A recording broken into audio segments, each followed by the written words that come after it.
All right. Welcome everyone to Table Talk, where we talk all things tabletop. I'm your host, The Bad Luck Gamer, with my co-host Glue Boy. Hello, hello. And happy holidays! We've just hit the end of the major holiday season, still have New Year's to go. So, yeah, we got the end of 2023, the year that would not die. I swear. It was a weird one.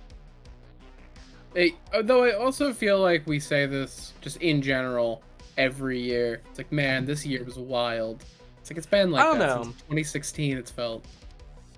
I mean, definitely during COVID, it felt long because there was a lot of days of doing nothing and being indoors. True. But like, this year was mostly just like so much going on with new game releases. WotC fucking up like 5 times in one year. They did do that a lot. And it's just been a crazy year, honestly. I didn't have a house when this year began. Yeah, in that aspect. I didn't know I was going to have a house when this year began. Yeah. So, it's been a crazy year. For those who pick up these videos and get frustrated when we don't talk about the topic of the subject, we start talking somewhere around the 20 to 25 minute mark, give or take. Head to that point if we're talking about tabletop, you've made it. So if you're here, you're listening, you're waiting, you're trying to figure out when we talk about the thing, go to that point. Yeah. Usually takes us a little bit. It's not even that it takes us a little bit. It's more we're just waiting for people to hop in chat so we don't have to repeat anything we just said when the stream started. Yeah, because otherwise it is just a lot of people going in to be like, what's the topic today? And it's like, okay, well, if you were here 20 minutes ago. I hate when people come in the last 30 minutes of our stream. And like an hour and a half in, it's just like, so what's the thing? It's just like, I'm not going to explain it to you. Man, also from what I see a lot of streams, it's like,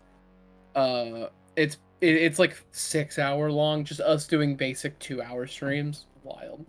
Yeah. Also, that's something I've been like considering and thinking about more and more, but I'm very much in the camp of probably shouldn't, because at some point I'm like, man, I feel like it'd be fun to at least try streaming on my YouTube channel. Oh yeah. Because mainly I've realized a thing about myself, and that is probably bad. And I assume a lot of people here do the same thing. A mix of multitasking when it comes to media consumption.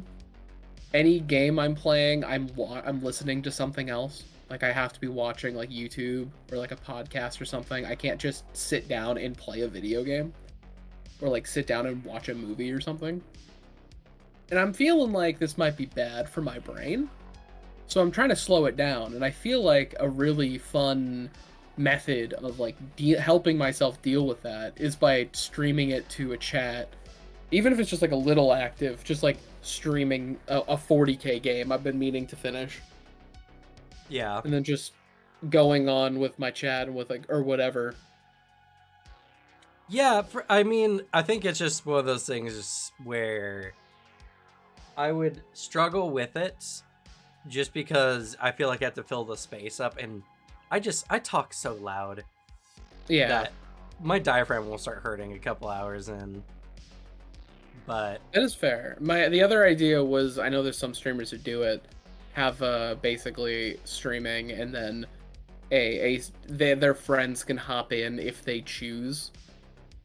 So like stuff like that. Your cup is chroma keyed. What? It's a green cup. That's wild. So it's my invisible cup. Ooh. That's really funny. I just see like the outline of a cup. Yep. But yeah, that's something that's been like wriggling around my brain. Granted, it's low YouTuber talking of like, man, streaming to my low audience that would watch. Yeah. But I don't know. It could be nice. Yeah, I mean, I don't know. I don't see a problem with it. Also, hi, Atlas Burr. I saw your message as soon as it came up. We were talking. Yeah. Hello. But I don't think that's a problem. I think the only thing I would do would stream on like a different channel. like make another channel for that, so that it doesn't like, I don't want people to see my stream and be like, oh, they're not doing anything I want to see. You know, whenever it's our table talks, I want it to be a subject that people are interested in, so that, you know, when it comes up, they get interested in what we're saying.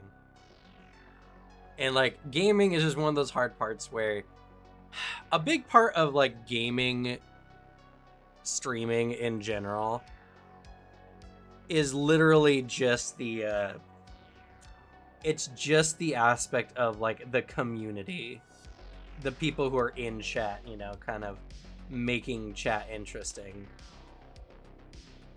And That is true.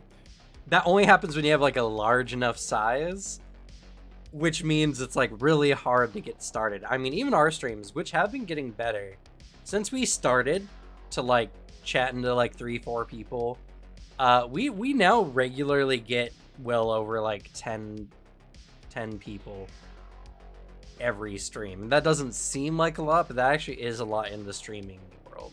That is higher up. The specific bit I'd work at, because I feel like it'd tie in with my community in some way. Because I do feel like, man, when YouTube didn't have live separated in a different thing, that was rough to browse through.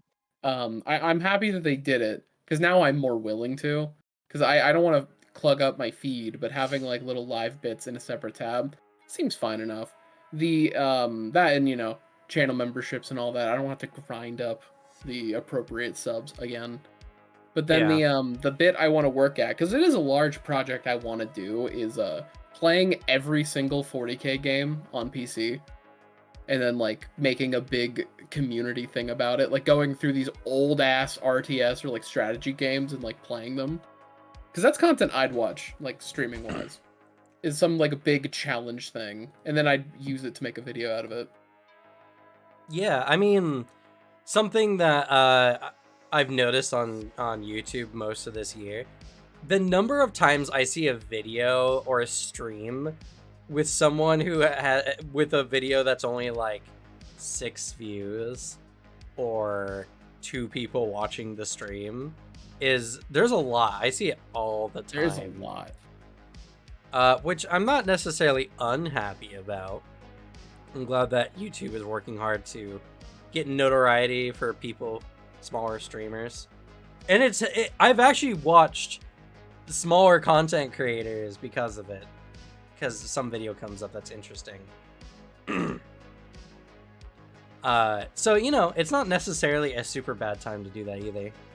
No, I think it might pop up, or at least like it'd be fun to have a little thing where I can, like, I guess, interact with the very active members of my community, and then like do stuff like that. I just have to, the part that genuinely worries me of all of them is learning Streamlabs or something. That sounds really annoying. It's actually not that bad. Yeah, but it's a new program, and I hate new programs. Well, too bad. Exactly. Innovate or die. That's the problem. I know it's a bad thing to like see about, but I'm like, ew, change. But yeah, it's just, I get it. I think I would like to do so as well. It's one of those things where it's just like, well, it'd be nice if you could play the game that you've been wanting to play and do it in a way that makes you focus on what's going on.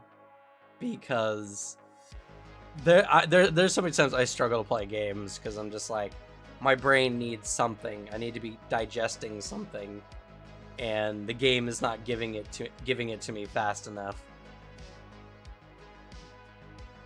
So see, like, I get that. It's that part where, like, if I go to a game and it's not like the absolute peak of, say, like Disco Elysium, it's not gonna pull me directly in to where I'm like super focused on just that. Yeah. Instead, it's a situation where like there's a game I need to finish. I really need to. It's called Pentiment.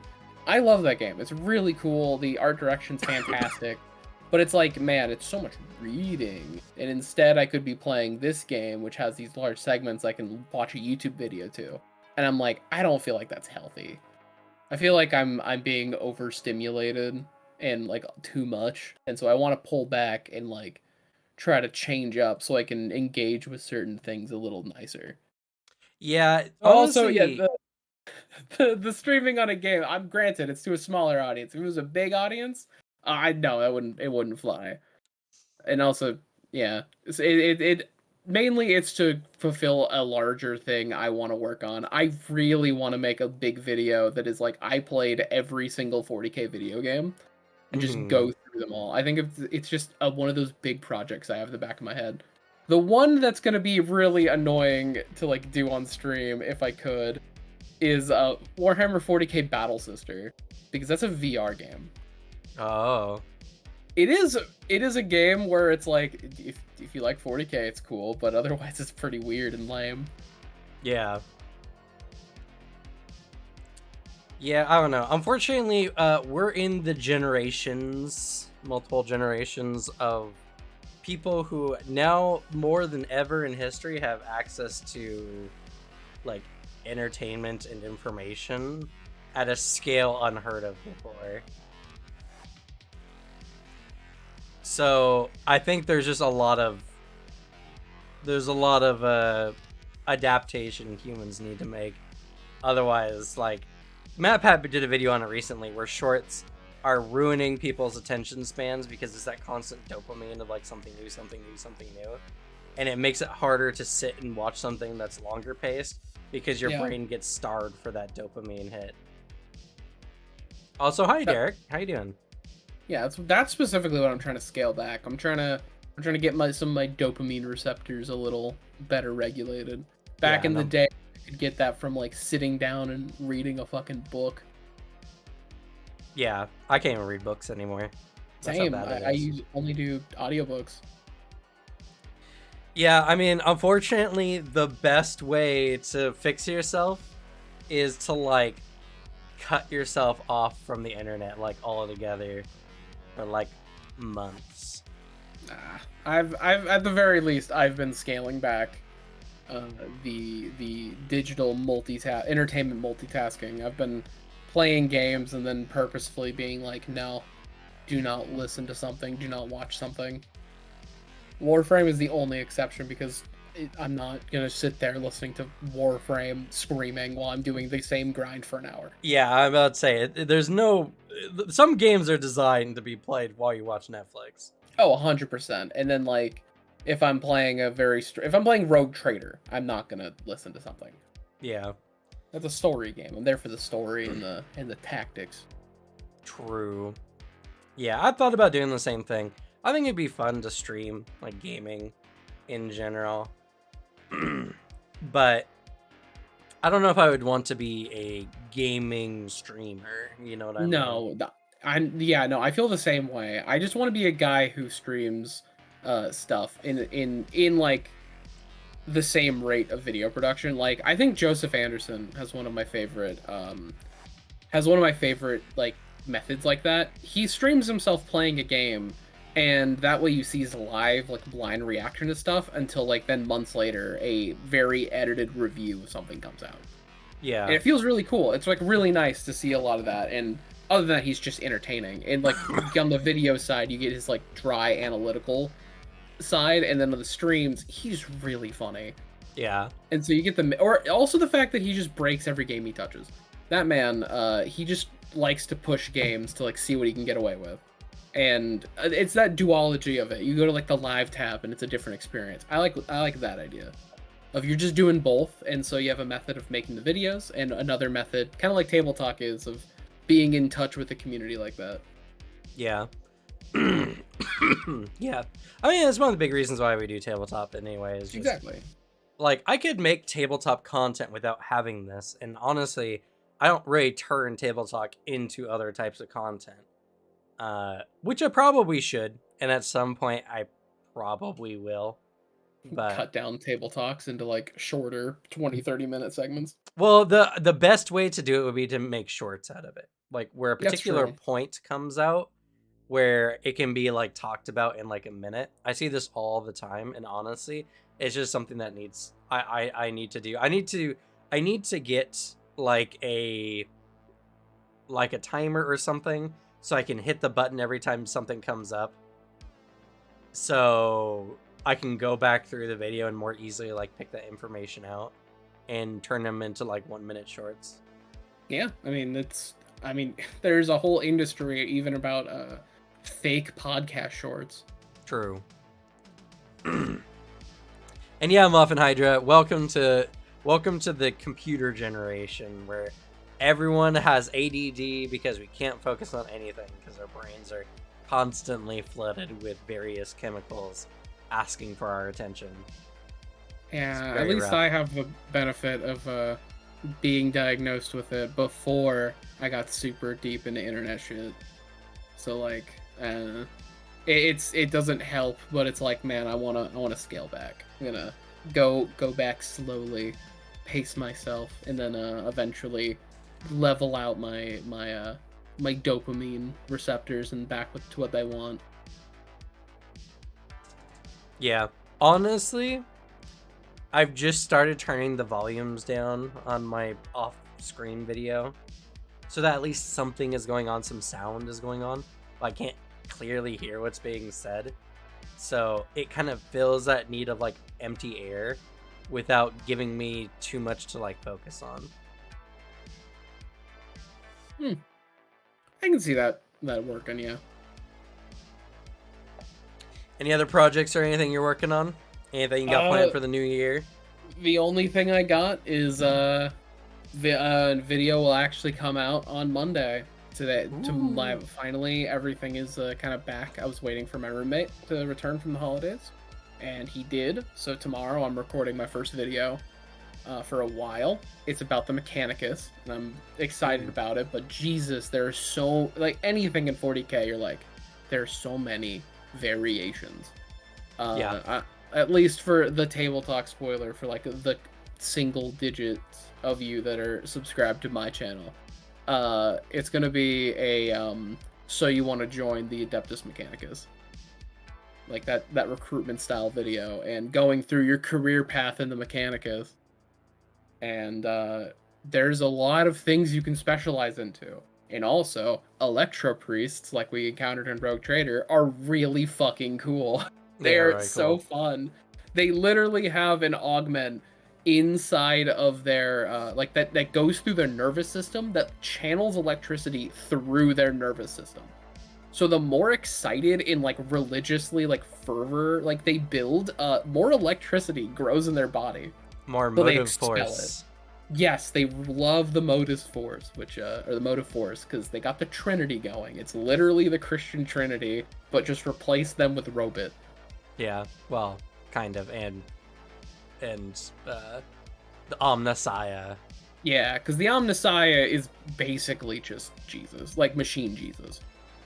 Having grown up being taught the Trinity, it is really like the same thing.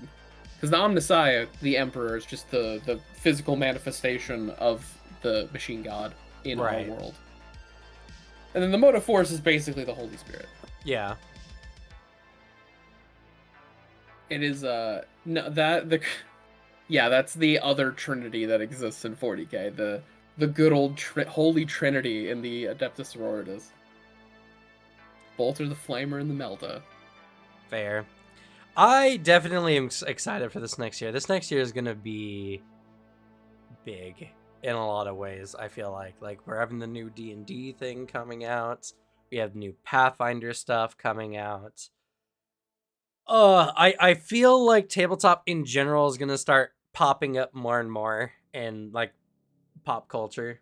So, but you know what? Funny enough, I finally heard what pop culture actually refers to. It's literally popular culture. I never knew. You never knew that? No, I was like, oh, you know. I mean, if it's one of those things you just kind of never think about.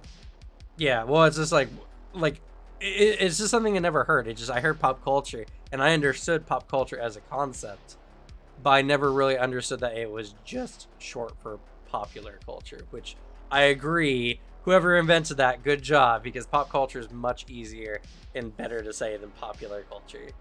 Yeah, like just the shortened thing that then became the full term.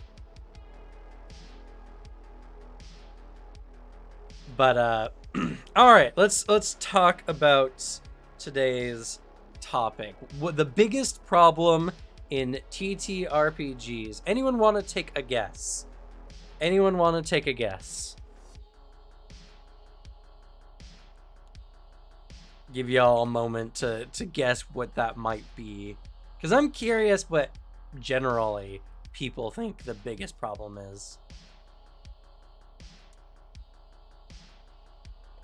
We do keep finding new weird problems in TTRPGs.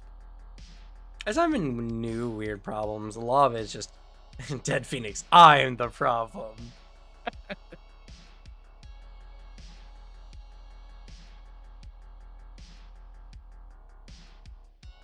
Lack of DMs. That's a very interesting one to mention.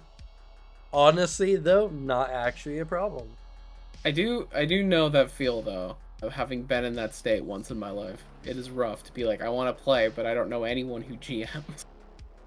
Or worse, where you're like, I don't know, I know the one person in my area who GMs and he sucks. I mean, don't get me wrong, lack of DMs or no access to good DMs is a problem, but thanks to things like Adventures League, Pathfinder Society play, hell, even various online forums, like a lot of people who play Lancer mostly do it by connecting online. Lack of money. That's another very interesting point. A lot of it is like very much, if you're going in the physical copy version of it, it is one of those hobbies that you can only really support if you have decent income. It's like 40k. 40k is the same thing.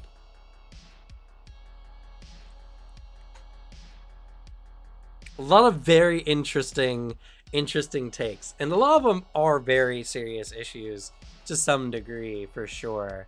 The biggest problem in TTRPGs is information gaps. The biggest problem that people run into when it comes to TTRPGs is a lack of access to like a central locale or something that you can get information from.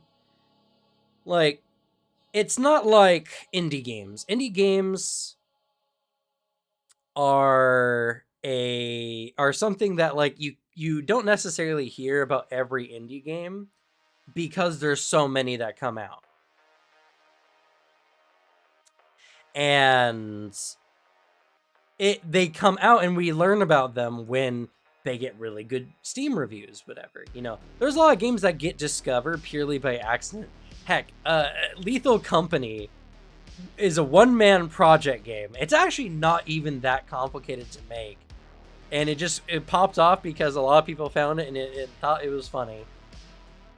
It also just helps of like apparently the cheat code for good just multiplayer co-op games is in-game proximity chat. Yeah. I would call it more the lack of motivation to close information gaps. That's actually not the case. TTRPG content has been available in things like social media for a really long time. But it's always been very niche. And it's always been not very well presented to people.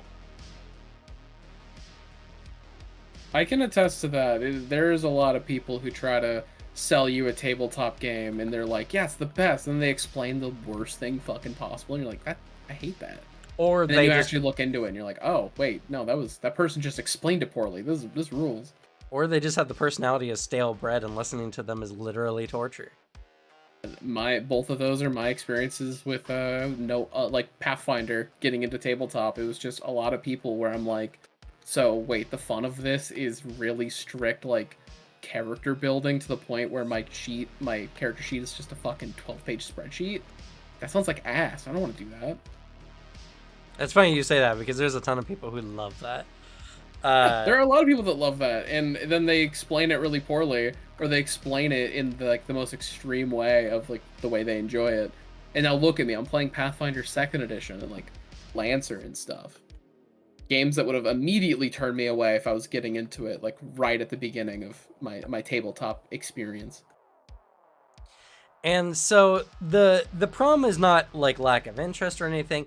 It's just literally we don't have a strong enough like public presence that is more around variety tabletop content. Like big content creators that are making tabletop content are mostly making D&D content. Who knew?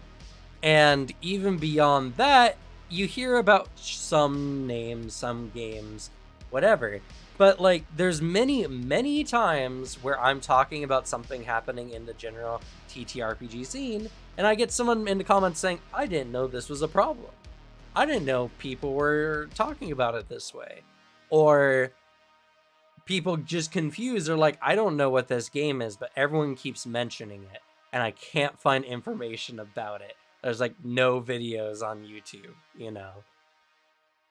Which is not necessarily the case, but it's mostly there's no videos that they can easily like pick up and really get, you know. It's not conveyed in a way that's very easy to digest.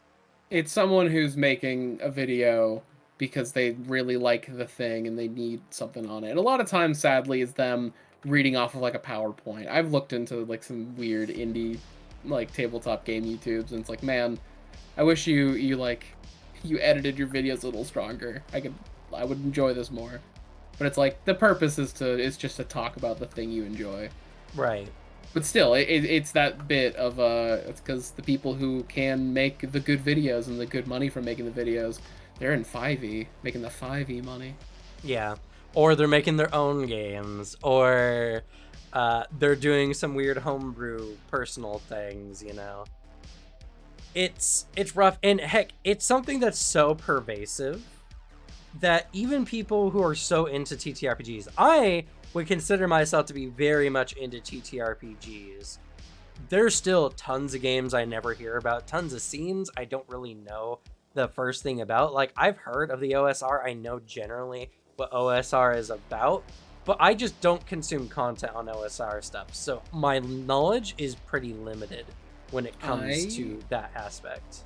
All I know is the stuff I've heard from this, like, just doing this stream, and I think the OSR is about old style of tabletop.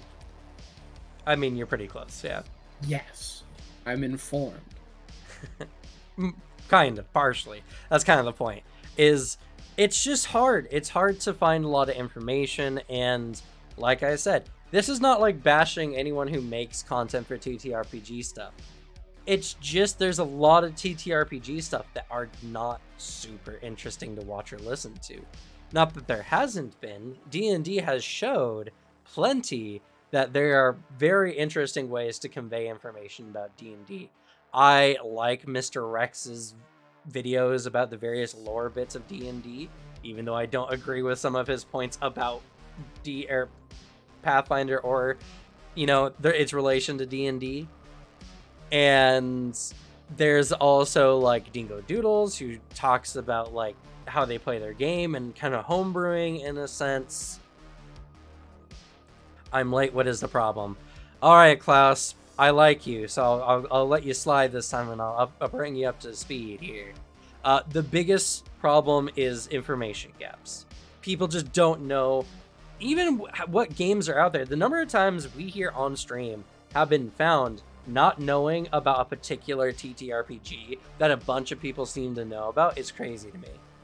Especially because I look for games all the time. And like, this is another thing. I make Lancer content.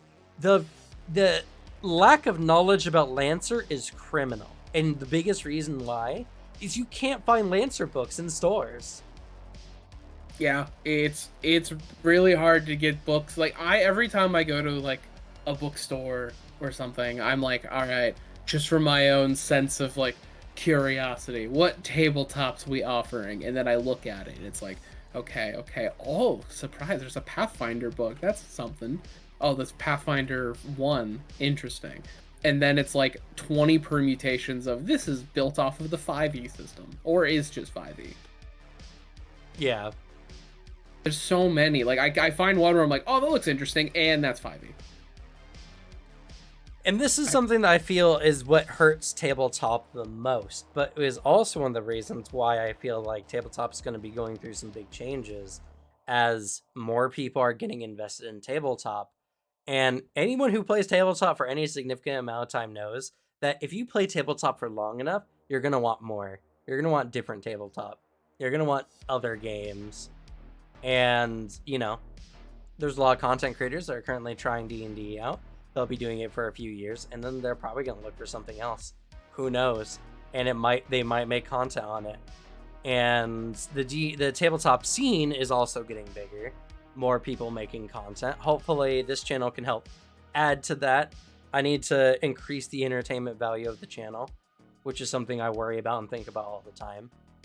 And it's just the biggest thing that hurts the tabletop scene is there's games out there for pretty much anyone.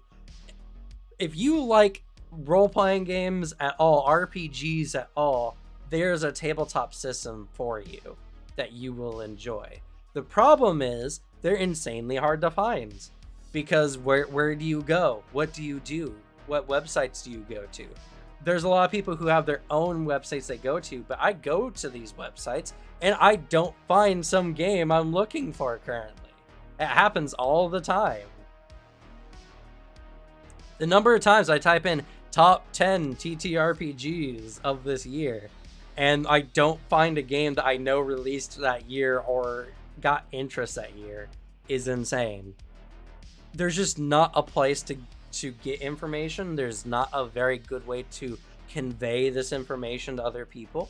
And there's not notable enough people doing variety tabletop to get this disseminated out to everyone else. It's really like, man, I wish, as someone who doesn't watch tabletop content, mainly because a lot of them boil down to talking about a game I already play. And it's like, I know what's up. I can read the book. I can read. And then I would love if there was just some channels out there that were just shouting out tiny, cool indie stuff. That's my jam. I love indie content when it comes to games, like video games and stuff. I just want it transferred over.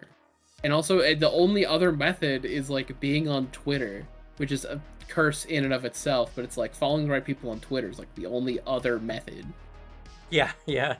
The amount of stuff I find out through Twitter as well. Like, and I said, I love TTRPGs. I've made a whole channel around it. I've dedicated a lot of energy to TTRPGs. And the fact that there's still so much that I don't know about is just evidence that it doesn't really matter how much you care about something when the information is just hard to find, you know. And this is an impact that a lot of people, I think, don't realize is the problem in the TTRPG scene. There's been a lot of issues with gatekeeping and a lot of issues with problematic thoughts and ideas in TTRPGs or whatever. And these are something that I understand cause issues, but they're not bringing nor keeping people or rejecting people from the TTRPG scene.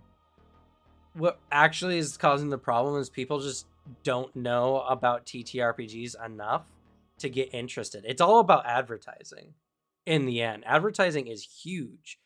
The Lancer would have been a game I would have bought if I had seen it on a store shelf and was able to pick it up and read it and see what it was about. It's something that worked really well for me, has an idea because I love mechs in games, but it's just something you don't find, you know.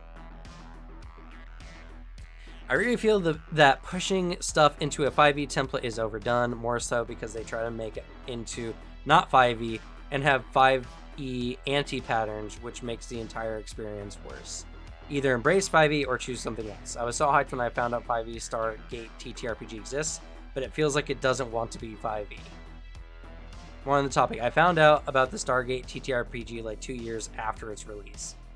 Yeah, See, I also feel like I hope it's on the way out, because I mean, I agree. to see how many people got really upset with the Adventure Time tabletop game, which had like a really interesting and fitting to the show like system, like a yes and dice system. And they're like, "Hey guys, we're gonna do 5th edition." Yeah. It's just, and then everyone was like, "Oh, well now the game's not interesting." It's just there needs to be a method. I just that needs to die out because 5e is the thing that makes money, and so then people are like, "Oh, it's like this but D&D," because it's a lot of the. I think there's the two camps of this, honestly, for the reason why this effect, and also with the information gap. Number one is the whole thing with there's the general market for D&D that plays D&D and refers to things as tabletop as D&D, like your grandmother would with Nintendos. You're playing an Xbox, she's calling it a Nintendo. You don't want to sit there and explain it, so you just call it a Nintendo. It's that style. It's people who just literally don't know because they play D&D maybe like once a month. And they have like a very loose campaign that like their friend who's a bigger nerd is like using a adventure book or something. And then there's the other side of tabletop is an investment to play. It takes a fucking bit to like play it, get into it. A lot of campaigns, people really want to run the really long game. But it's the issue of like if you want to sit down and like learn a tabletop game, that's gonna take you a fucking while. That is time you're investing with yourself and a chunk of people. Because with like video games, you can, try one out for a couple hours and then have an understanding what the game is. For a tabletop, good luck scheduling that and scheduling that repeatedly. So like switching tabletop games is a little harder because there's just not enough time in the day to do it at all. Yeah. Yeah, and I mean like that's where you can talk about like the logistics of tabletop is there's a lot of things that holds tabletop back from being as big as video games. It requires people to participate, which is actually very hard. It requires money to buy the books or buy the PDFs at the very least. All kinds of stuff. But the biggest problem, more than anything, is advertising. It's just people knowing what's out there. Because honestly, there's people who might be interested in TTRPGs, but they think it's all fantasy. They think it's all fantasy, killing dragons and being heroes and all that kind of stuff. That's their only perception of it, because all media points in that direction. Hell, anime even points in that direction with the sheer number of isekai that have generally the same idea of like a fantasy world, right? And it all kind of plays off of the idea of D&D, and so that's just what people think about.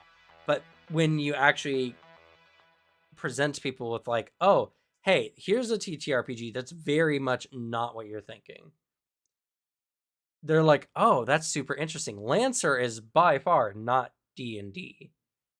It's fun, highly customizable, high impact, very quick paced. It's really fun. And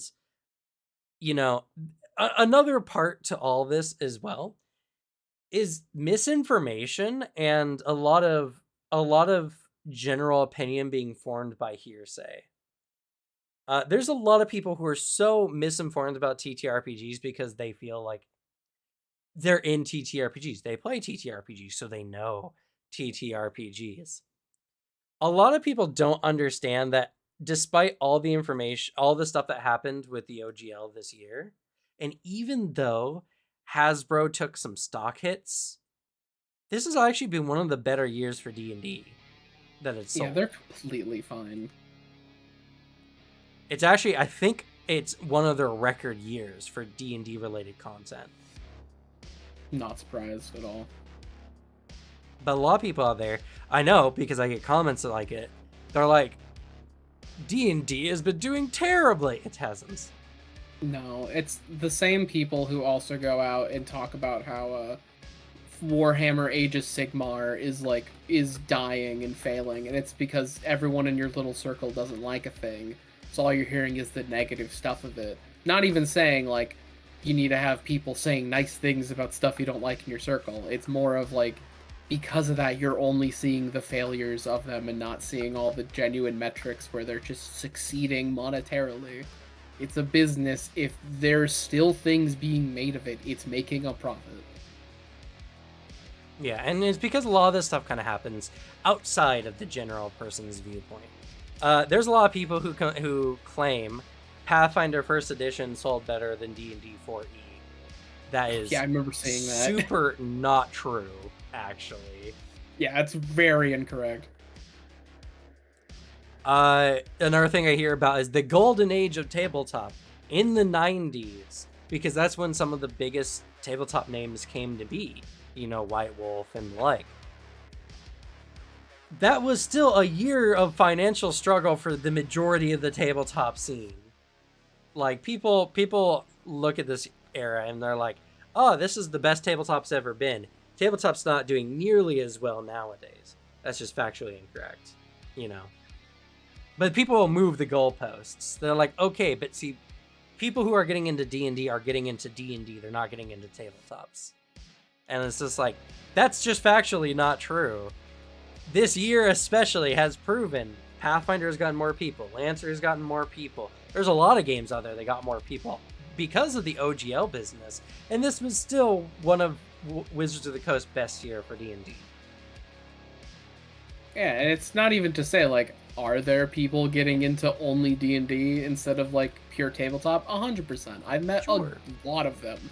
But that doesn't mean, like, the industry itself is worse off. It's better since the fact that it's actually making money. There's a reason why everyone's, like, shifting to make a tabletop game right now. It's like, I wonder if it's just profitable to do that to an existing property you own. Just freelance out someone to design a thing, and then boom, that's extra money. Yeah. And there's just a lot of misinformation. And to be fair, as a content creator, I am subjected to this more often than most people. So it's mostly like a problem from the position of someone who interacts with more than most people, different people every day, you know? I mean, how many of you get at least, I don't know, 15 messages from someone every day? Like different people, 15 different people every day. You know? That's what being a content creator is like, is you just get a lot of information from a lot of people. And to be fair, some of the most outspoken people are also just some of the most egregiously wrong people. It's quite funny, or just weird. It's very funny how specifically in these past couple weeks, just through my channel, people have tried to psychoanalyze me, and it's like, man, you're digging way deeper than I ever had making that opinion. That's crazy. I hate people who come at you like trying to present a bunch of information, and they're just wrong. They're just wrong. They're presenting facts they heard from someone else, and it's like, no. That's not how that is. And that's just a big part of the TTRPG scene. It's a lot of it is word of mouth. I mean, that's why we recently had this whole AI art debacle about art presented from D&D, and people were saying constantly, this is AI art, and then some content creators said it, which made it blow up way bigger than it should have been. And then they were wrong, because everyone was super hyperbolic about what's happened with OGL, you know? And they're very sensitive to that information. And it's something that is not to say that we shouldn't be wary of WotC using AI art, especially after all the artists they let off for the holiday seasons. Because Merry Christmas. It is a very easy reason to be like, there's something going on here. Especially for a company that has literally tried to do it before. I mean, for a company that has earned such negative karma as Wizards of the Coast and Hasbro, God. I mean, they're just asking for anything to blow up into a debacle for no reason. But the thing is that this hurts people who are innocent, like the artist in question. Yeah. Alternatively, there is a solid chance that it's actually fun. I've seen it in different quarters. In the tabletop scene, I see it every once in a while on Twitter. People really freaking out about that specific idea. Then the other side, where I'm like just business minded. I've got a degree in this, and I think it's fascinating, and I'm very attentive to that side of things. Currently, a lot of companies, are pulling a lot of money out of funding AI shit for their companies. Mainly for a reason no one's talking about, especially AI art, because every AI art database, like all the big ones, had a lot of illegal material on it, like a lot, because they just scraped the internet. And so a lot, like I think the big guy, like CEO of the company that runs that, like got charged with shit, and like YouTube pulled out of it immediately, Twitch pulled out of it immediately. So like Hasbro probably did too, because you don't want to deal with that as a company. That leaves you liable. And well, I would say that there's a fair amount of reporting in the tabletop scene. It's mostly all around D&D or things that are adjacent to D&D, Candela Obscura being one of them, for instance. Anything that Critical Role or Darren Can Press more accurately produces. And it's like the Candela Obscura was a very big example of people who are just unaware that there are other games that operate just like it, and we're just like, this is the worst game, yada yada yada yada. Like, you can dislike Candela Obscura. I think that's fine to dislike it. I think like criticisms that it's really bare bones is valid, sure, but there's other games similarly designed and also similarly designed to be bare bones, because it's just supposed to be a very basic, this is what we need to do to resolve outcomes in our game, to create events in the story. And it doesn't need to be anything super elaborate, you know. People say Candle Obscura is a lesser version of Blades in the Dark. That's probably by design. It has less meat on its bone intentionally. That is the purpose.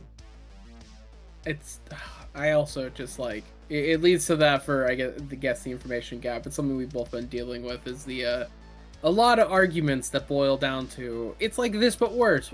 Okay, well, why?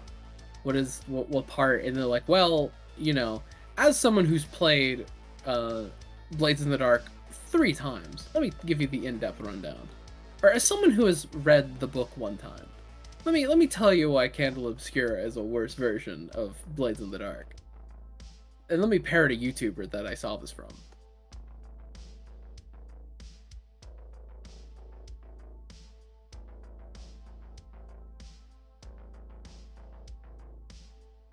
Linking to the advertising thing, this is why I was so annoyed that Candle Obscura didn't say it was the Forge in the Dark. Forge in the Dark, yeah.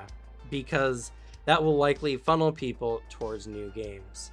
I know they did add that. I mean, it's not exactly a Forge in the Dark, though. It does have some mechanical differences. It also chooses not to resolve, like,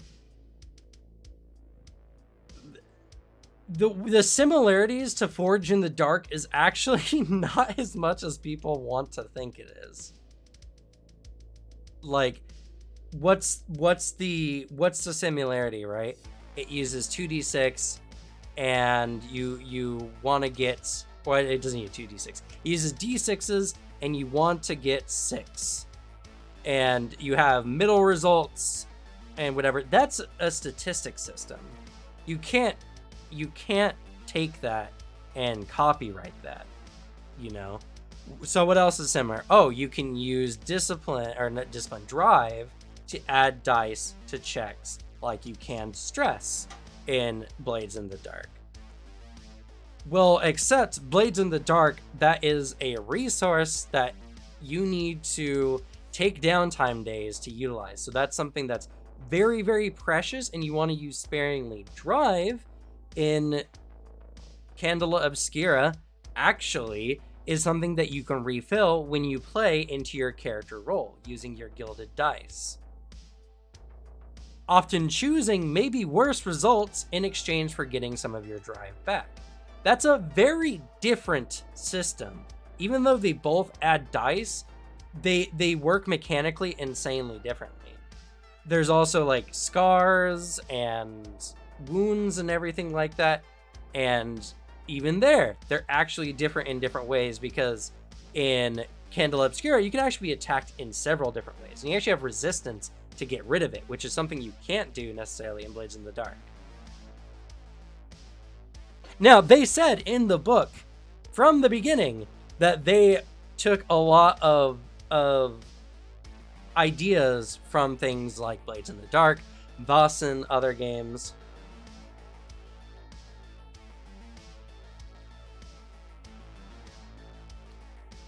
But they did. They were pretty vocal about it being inspired by like Blades in the Dark, to the point where the dude who made Blades in the Dark also talked about it. Well, the playtest is a playtest. Obviously, that's not something that they're going to put all this information in. You know what I mean? Like, they don't have to. It's a playtest to see what things are. And also, it ain't the worst thing if you did miss it, because that also is the point, sadly, of like a lot of stuff does just happen in tabletop and people don't hear about it because there's not just a good central spot for people to be informed unless you're on Twitter and following exactly the right people. Yeah, and not only that, but like, it's ludicrous to heap a lot of responsibility onto Darrington Press, more accurately, to open people up to other TTRPGs when they're trying to sell a product. That's obviously, like, you don't advertise your product by advertising to other people other products. And this is actually kind of a big part of what today's conversation is about. They could say it's like Blades in the Dark, or it uses a system similar to Forged in the Dark. But for people who don't know what that is, that information is meaningless. My big critique that I kept having, and then was told a few times that, like, it's a bad critique to have. You know, it is a pretty bad point in a review that is meant to substitute me going out and purchasing a thing. If they're trying to give me a negative review, to be like, it's exactly like this game. And then I'm like, okay, I've never played that game. What is it like? Or like, I've literally never heard of that. Are you going to expand on that thought? That's a really good point you just made. No, you're moving on? Okay. Throughout all this, I learned that Vowson exists. It seems interesting. I still don't know anything about it except it's a rules light. But like, people say it's cool, and then people say that Candle Obscura ripped it off. So that's all the information I have to go off of. Yeah, and that's the thing is, like, this was like, a lot of people are upset because like, oh, Critical Role had the opportunity to talk about other tabletop games. Like, yeah, I guess, but why would they? You know, that wasn't their point. That wasn't the point of what they were doing at all. They were making their own game because they had an idea for a system that I demonstrated just in here in stream is somewhat different. Yeah, they are similar. They have similar bones, but so do many games. That's like saying Pathfinder 2nd Edition is the same as D&D 5e.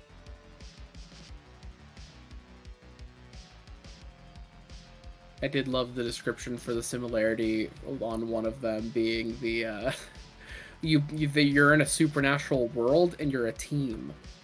Yeah. Like, whoa. That's crazy. That tells me everything I need to know. And I mean, okay, and you know, let's take this one here. Candle Obscura knows its target audience. It's the CR fandom, and it's specifically crafted for it.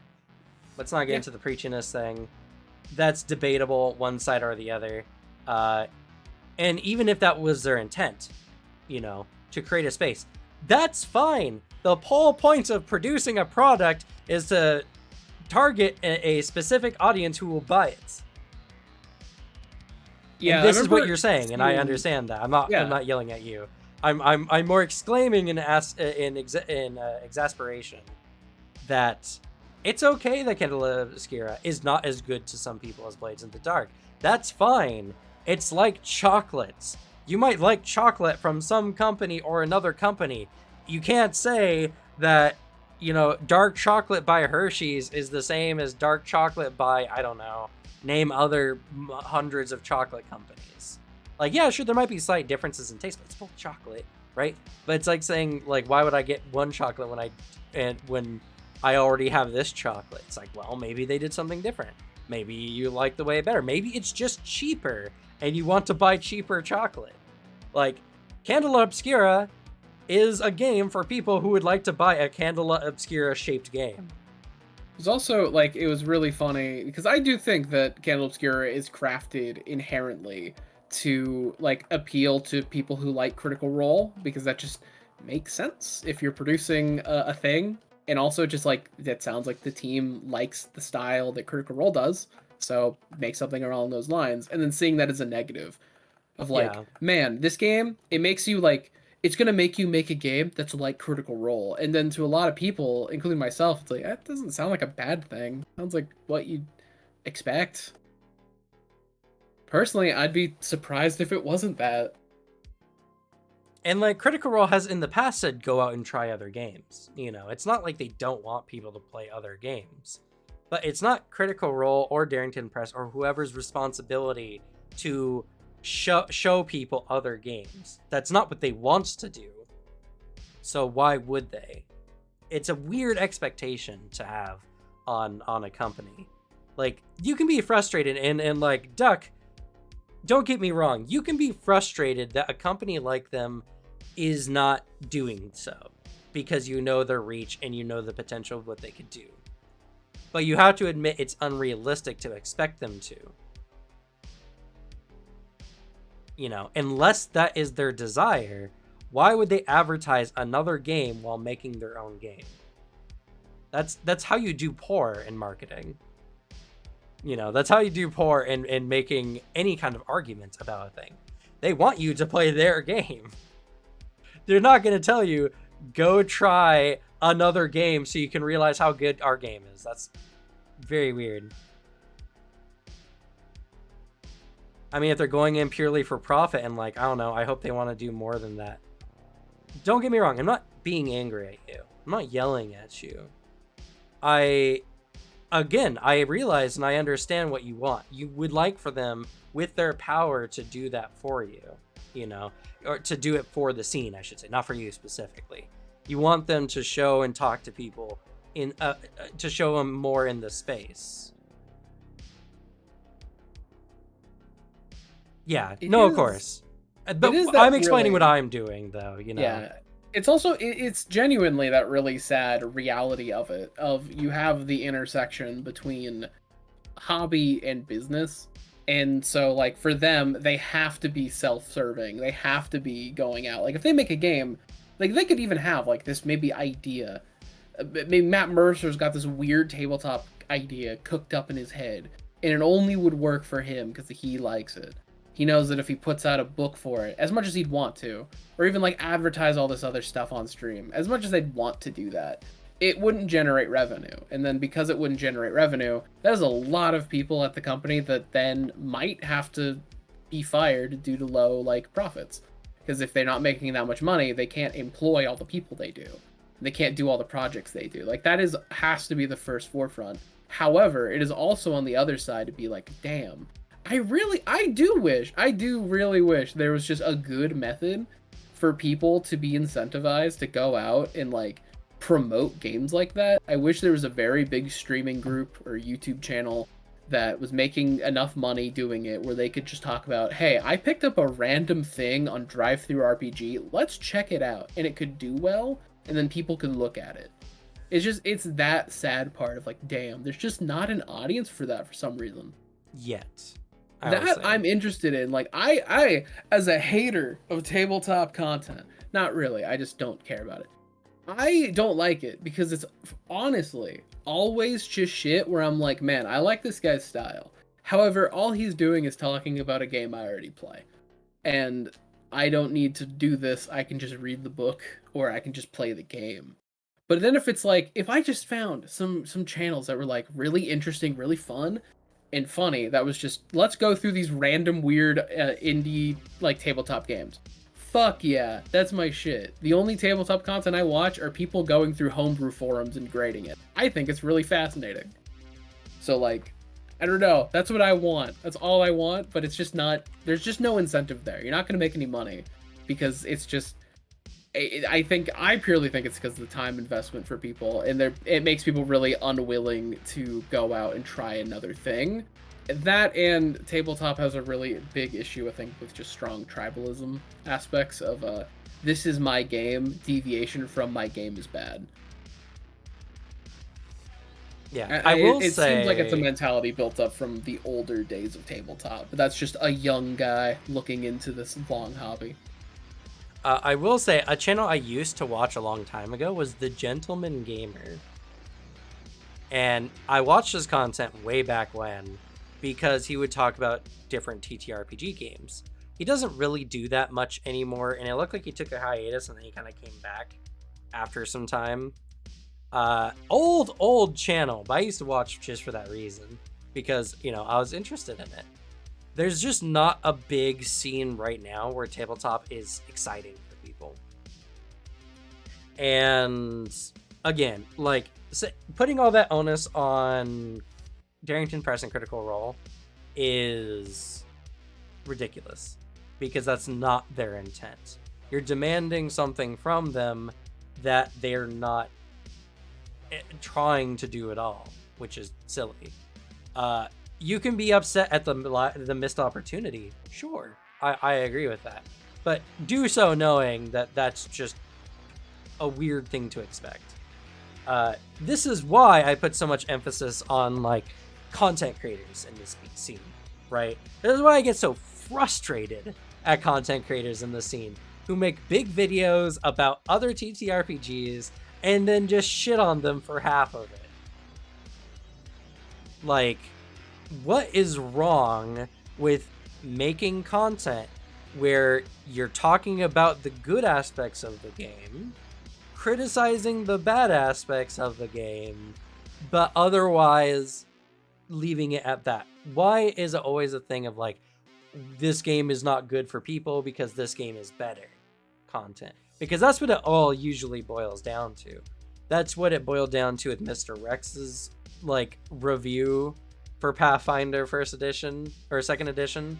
It wasn't really a review. It was more just talking about the differences between the two games, even though it's mostly just saying Pathfinder is bad because of this, D&D is good because of this.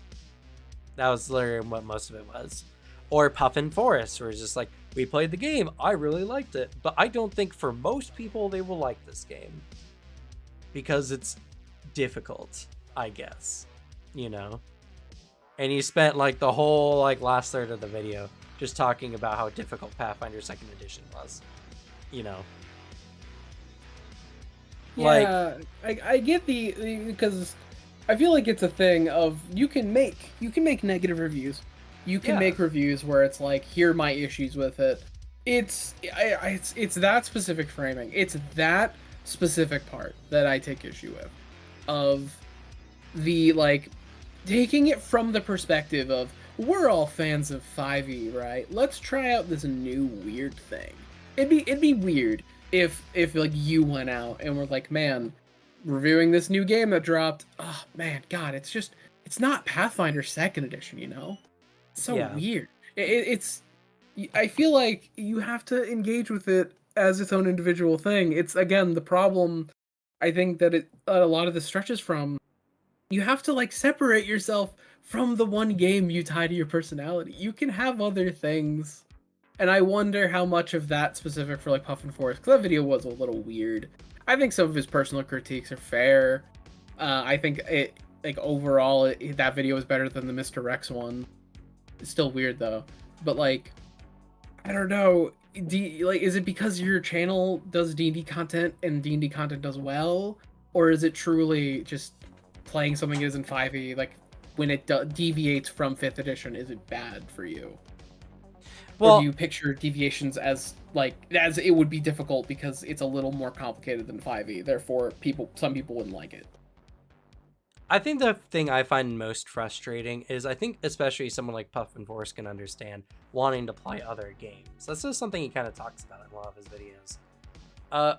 Why would you spend so much time talking negatively about a game in a video when you have such a huge audience size? You know, why are these content creators at all spending such massive amounts of time in their videos or dedicating time at all to a video of kind of shitting on other games, or at least kind of like steering people away from it, when you have the power to do the opposite, like to make people want to check out your game? You might not like the game, sure.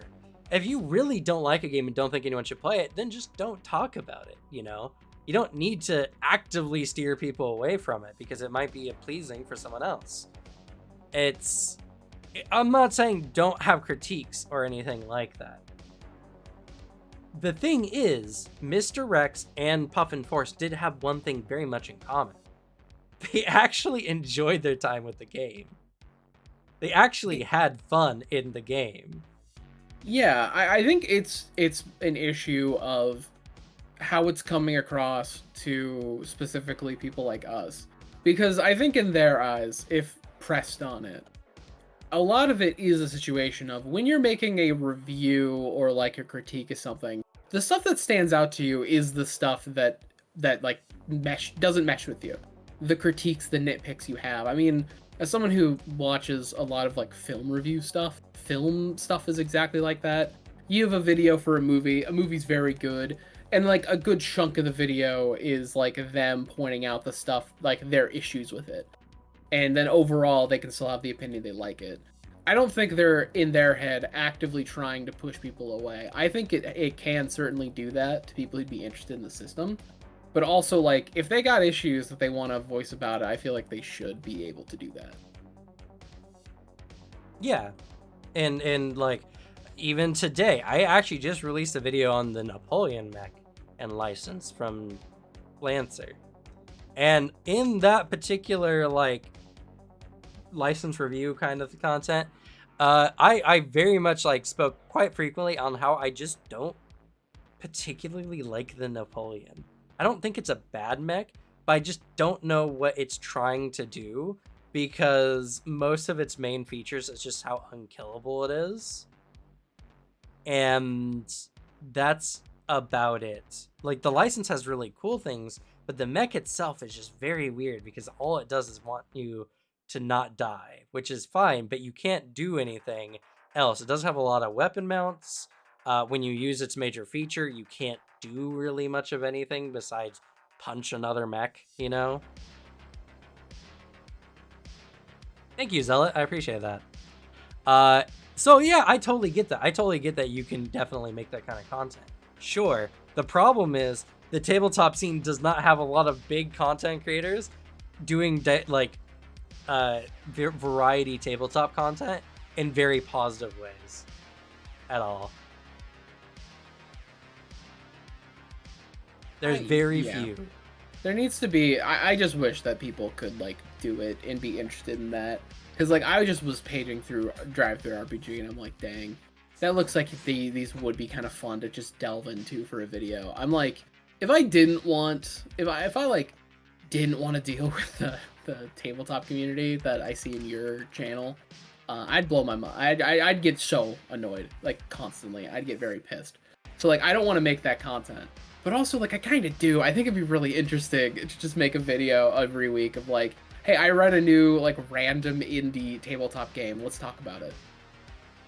Just, like, randomly shout out. Because then if the core content's good enough, I feel like if one person can actually make that interesting, I feel like it could just do well enough if it's consistent. Yeah, and that's something that, like, has been one of my driving goals making this whole channel. I'm sure everyone here has heard it plenty, so I'm not going to rehash my spiel, but you all know that one of the big things I want to do is to make tabletop content for everyone, you know, for people who are not necessarily super into the scene, to make it open so that people can enjoy the content. And not only that, but to be one of the few voices out there sitting here validating how most people play the game, you know. Whether you're a number cruncher, min-maxer, munchkin, casual, hardcore role player, furry sexual role player, whatever, you know. Like, you do you.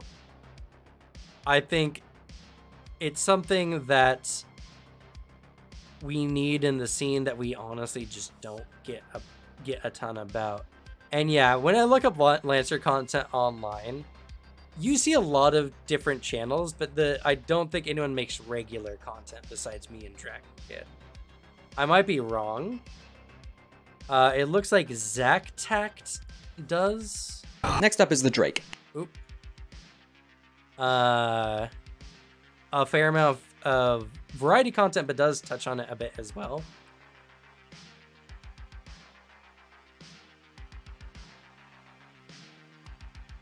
But it's not even necessarily needing more. There's, I'll let you all know right now, there's tons of channels making variety tabletop content. When I talk about wanting to be the one to do it, I'm not talking about like that no one else is doing it.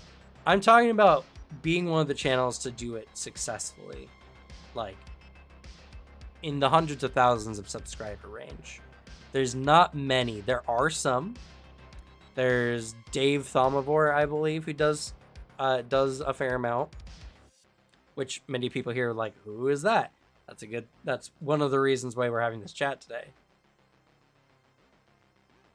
But just, there's not a lot of big ones. And that's why it's especially frustrating when you get content creators who mostly just stay in their own lane. Like Mr. X mostly just does D&D content. That's fine. But it's just like one of the few times he steps out of his range and he shits on another tabletop for half of it.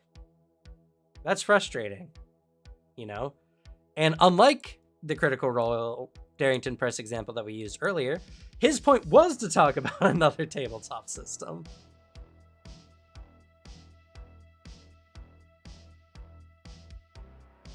One Shot Podcast is built for trying out new systems. Yeah, there's tons out there. The biggest problem is a majority of them are stuck in the sub 100K range. Yeah, just getting out of it is like rough. You know what? I do think if we ever had the extra time for extra content cam, I'm thinking a collab channel between us. I think it would be a genuinely fun project to like go through random indie games we find and like split it up. I cover lore, you cover rules. That would be good. And then crush it together in that idea. Because I mean, that's my wheelhouse is lore. I'm good with lore and world building and like writing stuff because that's what I'm interested in. You're a lot better at digesting rules.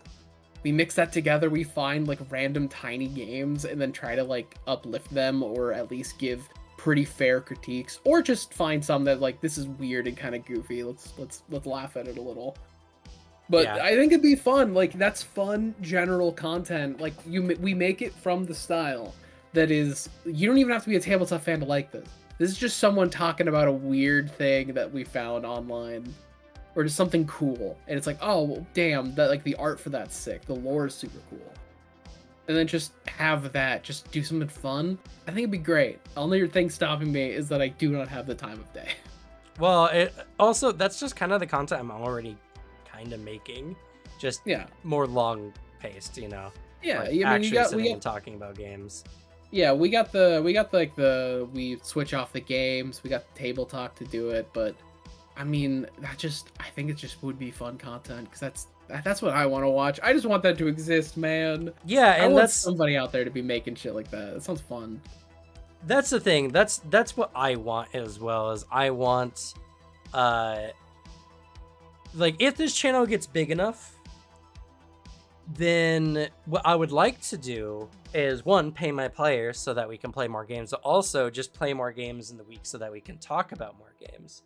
And honestly, if I could hire an editor, then I could just talk about more games in the week, because then every day I could just make a new video about another thing and then ship that off to someone and have them edit that video. And then I can make another one, you know? I could increase my output if I had an editor. That's something that I would love to do. And we'll get there, I think. I think this channel really has a good potential to get there.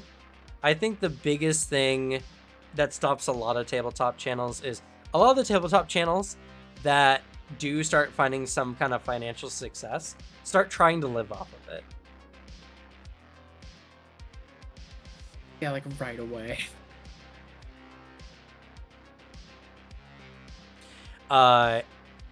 And I think this channel will have the opportunity to do something different. Mostly because, like, my very scant business acumen tells me invest in your business and it'll keep growing. So when it gets bigger, I'll keep investing and keep growing it so that we can do more with it. Invest until it's so big that I can't spend all the money reinvesting into it, and then I can live off that, you know, that excess. Yeah, I mean, you are. I do firmly believe you're correct, Timothy Carter. I think that the big issue is that there isn't a drive to go out and learn new systems, and then like because of that. And so specifically, that's the part where I think people are trying to approach it from a wrong angle. I think if you're going to make general tabletop content and like you really want to hit everybody, then like don't hit it from the perspective of I'm going to teach you the game so you can go out and play it. Yep. Have it more like here's a fun like game content. Just like I found this weird tiny Steam game. Let me like tell you about it, like make jokes about it and like make something entertaining. So then it's just looking at something and be like, oh, that's I can see what they're going for. That's kind of fun. And then that's the extent of it. You're not going out to play it. If you really like it, you can go out and buy it. But it, like the desire shouldn't be, and now you are ready to start your game. If you're like trying to go super general, I think you can make general entertainment out of exploring other games. I feel like not a lot of people have done that because the people who have the drive to go out and like really expand on these tiny games usually are not the people who also make really fun content. It just happens that a lot of those people are in 5e and Pathfinder. Those are really the two camps I see them in. And like I really want to talk about other games, but I get so caught up in trying to like properly convey to people. Like my biggest problem is actually my communication skills, funny enough. I try to explain things as clearly and from as many different viewpoints as I can manage, like hitting on things that people would understand, that it just makes needlessly chunky content when I do genuinely believe in is something that I do want to work on is, yeah, actually perfect. Making a trailer for TTRPGs would be, I think, the better way of doing it. That's what I want to do, is I want to be able to make entertaining content that makes tabletop interesting. It's something I said for a long, long time now, is I want to make tabletop interesting to people. And it's hard for me to figure that out because I'm just such a nerd that I can't help but like hyper invest into trying to convey what exactly is in a game so people know. And instead I need to focus on what's cool in a game so that people can, you know, get hyped about it. Hype people. Literally what I do with lore, because there's a big reason why specifically, other than just the fact how I record, I need to do it this way. The big reason I make a script, and it's specifically written out in my speaking voice with exactly how I want to like say it in the video, because then I can pre-plan like fun jokes that I can like think of in the moment and like riff off of it like live while I'm recording it. But also the main bit that I do that is so helpful is then I write it out and then I stop, I look at the paragraph I just wrote and I'm like, half of that is pointless, and then I just erase it. Just you have those moments where you're like, they don't need to know this. Like this is fine. Or then you look at it, you're like, ah shit, I need more context here. Like it's specifically to me coming from a film background, is having a really strong sense of my buddy always put it this way of it's about killing your darlings. It is looking at something that you're making, really analyzing it and be like, I really like this like minute-long sequence, but does it make the video better? And then sometimes you just cut it out. I have videos that I record that are like, I end up with like a 16-minute video and I cut down to like 14 to 13 minutes because I realize a point I made is bad, or like or the information I'm delivering is unnecessary. You're trying to just get somebody into it, and like show the cool stuff and specifically the stuff that you enjoy out of it. That's what people want to see. They want to see what you like out of it. Yeah. That's something that I was just spacing out thinking about what I could do. That's what you I do think all the time as a content creator. writing it out, just that's the one that I think might help, is writing it out, like all your talking points like that, and then seeing what needs to be mentioned and what doesn't. My problem is not necessarily that. It's mostly just like, again, like I said, it's my communication skills. I want to describe things very accurately and very concisely so that there's no mistake in what I'm trying to convey. And I need to get over that. And I need to leave reviews or trailers, in this case, that have a lot of gaps that can be filled by the viewer to hype them up more for the game. That's what I need to do, is I need to leave gaps that properly are placed in between information bits that lead players to get hyped about a game, you know? Or alternatively, then to ask, oh shit, with this system in place, does it mean I can do this? And then you're like, in the comments, yes, actually, here you go. And so that way you're getting people engaging more. So now they have questions. That's honestly a good idea, yeah. I do that with... I do that with 40K because when I'm talking about it, I'm not breaking everything down, but I give enough general info that then some people are like, oh, is this thing also like related to it? And I'm like, oh, that's common, but no, or oh yeah, actually it is, and I give more details on it. It's just, it provokes people to be like, hell yeah, let me comment. Because like sometimes even when I want to comment on something, not often, usually just when I get annoyed, a lot of times I see a video that's really fucking long and detailed, and I'm like, well, you kind of hit every note, but I can't say anything. Because then on the other side of the coin that you get is the fans of it being like, oh, you didn't mention this thing, and then they go into like in depth for you. They do the work for you. Yeah, and I mean, like, to be fair, like, my style of content is good for people who want more information. I feel like 100%. In Lancer especially, because the Dragon Kid reviews are kind of meme fests and kind of more of that gappy, like, implies what can do but doesn't describe properly what can do. Yeah, in that aspect it's needed. Like, I think your Lancer content is, we need the dichotomy of funny meme description of like, this is what they do, and it's like, well, that's not mechanically what they do, but that's the vibe. And then here's the other side where it's like, all right, here's actually the stuff you get. So then people leave your videos with a, fuck, I got a build idea. Yeah. So, like, it's not like my content is bad, but the problem is my content is not the content I think we need, you know? That's... Sorry. I just gotta do what I said, our drive-through RPG, talk about random weird shit. I was looking through, and I gotta say, the immediate whiplash I kept getting while paging through drive-through RPG, where I'm like, that looks cool, 5e adjacent, oh, 5e thing, oh no. I did find one that's really weird and kind of cool.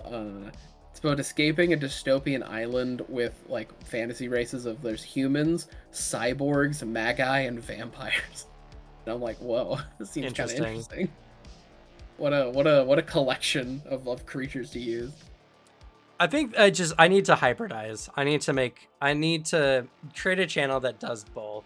That creates a lot of hype for interesting things, but also creates content for people who want to look in more, to hit kind of both sides. I want to be that channel where people are like, wow, this guy's very entertaining, but also knows exactly what he's talking about. It's kind of like exactly the mood of Alpha Busa's content when it comes to like Warhammer or World of Darkness. It is really entertaining how understanding the world that he's like making a joke thing in amplifies like the enjoyment of it, of like, God, that's a deep cut. Hell yeah. Yeah, it's always fun to watch someone who knows something so specifically and can convey it in a way that's so interesting. Like, literally, if the Emperor had text-to-speech, got me more into Warhammer than anything else I had watched up until that point. Same, actually. If the Emperor had text-to-speech was the was the thing I watched first, and then I was like, whoa, this world sounds awesome. Also, Doug, I gotta say, I immediately picture, like, you know those videos that are like car repair or home repair, like those videos you look up. It's like 2 minutes of just some guy being like, here's how you fix like this specific pipe, and then they patch it and it's done. I picture that for that specific style of content. I think that'd be really cool. Obviously, it wouldn't be like super successful and all that, because yeah, it's super specific, and some people have different versions than others. But that sounds great. That sounds like a fun idea. I disagree. I think it would be super successful. The reason why it does not exist, because the game designers do not make YouTube content. So, like, there's a lot of time where even the game designers don't know. There's so many times in like Q&As where specific rule interactions get asked for, and they're like, I'm not quite sure, because they didn't write it, or they didn't design the intent behind it, or for whatever. And so, like, it's like many things. There's many things in Pathfinder I still don't know the actual ruling for. I've talked with the creators. I still don't know some of them, because either the person in question did not know, or they just don't have an answer. It's very unfortunate. That's why Sage Advice, which is what Duck is referring to, was so huge, because it was actually like Jeremy Crawford or whomever talking about the rules. Mike Morales did it too, but apparently he was just wrong on a bunch of things, so that was also kind of a bit of a kerfuffle. So yeah, but I get that for sure.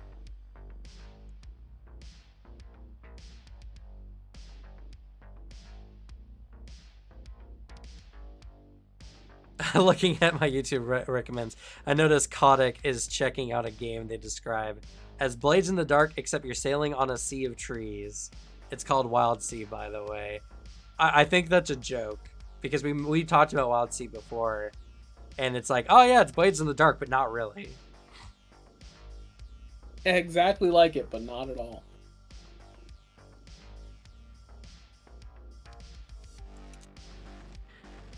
And that's my whole frustration with the whole Blades in the Dark thing anyway. It's just like, it uses 2d6.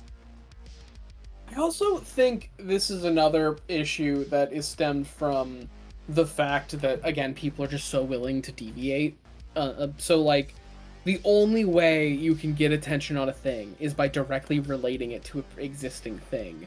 So then you have the situations where people are forcing the comparison in places where it isn't necessary. Where you're like, this is like this game, but like this. And then when you break it down, you're like, also, they're not similar in any way. Like, I Souls-like did that a ton. It's the Souls-like thing. It's like, that's just what it is. People want to place things into neat little genre boxes. I don't like it. I hate genres. I hate the concept of genres. I disagree. The concept of genres, I think, are incredibly helpful. I disagree. I think the hard adherence to trying to put things in genres is the problem, because a genre can easily tell you what a game is about. It could, but they also play so differently. It's like, like if I go to Steam and I'm like, man, I'm really geared up for an adventure game, like the fucking spans of that. Mainly, well, yeah, adventure game's a very bad genre to mention, because it doesn't say anything about the game. I want to play an RPG. If I said this is a card battler, or this is a auto battler game, then yeah, I know exactly what kind of game you're talking about. You know? Yeah, I don't like it because specifically the mentality of the dude that is Gorillas. His whole thing is he does not like genres, because all it really does in practice, and while there is the benefits of categorization, it also has people, and I'm guilty of this in video games, of looking at a genre and being like, I hate this genre. This genre is bad, and therefore I will hard avoid it. When, like, statistically there's something in that genre you'd like. There is going to be something. I say I hate RTS games. However, I do know of one good one that I like. It's the Divinity Original Sin RTS. I think that game's actually kind of hype. It's pretty fun. But like that's my issue with it, because I think on one hand, categorizing things to get you into them, cool. On the other hand, it also is a roadblock for people because they see the genre tag and like, ugh, I would never. I mean, I think that's just inevitable. I think that's something that, like, you don't want to look at a game and not know what the game is about, right? And it's very hard in, like, a Steam breakdown of what the game actually is. But when it gets tags that tell you what it is, then you can make a much more informed decision. Removing those tags doesn't make it so you buy more games. It forces you to go and look at reviews to see what any game is just about, you know? I don't think I have ever, like, browsed by tag or, like, by category. I think purely it might be true, but that's suggestions off of the game tags that I do play. I always look for the like little blurb, the description, and then Steam review before I buy a game. Those are my triples. I read those, and then I decide, do I want to buy this? But like many things that we've much discussed of, you're not the only person doing things on the internet. That's Alex. the problem. Everyone needs to think the way I do, in that putting art into little boxes is bad and cringe. I hate it. It's just like, I don't like liking content. I find it weird. But tons of people like liking content. That's weird. Why do you like videos? I don't get it. I only like videos I want to watch again later. Why would I just click like on a video? It's like, he said to like. I don't understand it. It's weird. And everyone else is weird. I'm not the problem. It's the Principal Skinner. No, the kids that are wrong. That's me. Yeah. I'm Skinner. And I'm right, though. So, like I said, I definitely, we can have a conversation about how genres cause problems. Sure. Don't you support him. Yeah, Ttrpgs. Hell yeah. Don't you do that. And I, day one. But it's something that's like, yeah, it has flaws like anything else, because in the end, completely conveying ideas is incredibly hard, especially for something that is, you know, very much a complicated thing. Like video games is very hard to like boil down to a few keywords, right? But the thing is you're like, yeah, but there's a genre I don't like, so I just avoid games in it. It's like, yeah, but there's also genres that are very harmful to people. Things that have things like sexual violence, or things that explore psychological horror. Is that a genre? Yes. Specifically sexual violence as a genre? I get psychological horror. Like a subgenre. It's like a type of horror that can be a thing. It's like a rating thing, but it's something that you can differentiate other horror games for. You know? Alternatively, if everyone thought the way I did, things would be nicer. No. Yes. I live in my little happy bubble. All I do is I look at things I enjoy, and from my enlightened position, I know that genre, who needs it? You're better. I'm smarter. What the fuck are you talking about? You just said you hate it. I don't like genres. You just contradicted yourself. You contradicted yourself. Checkmate. That's a clip.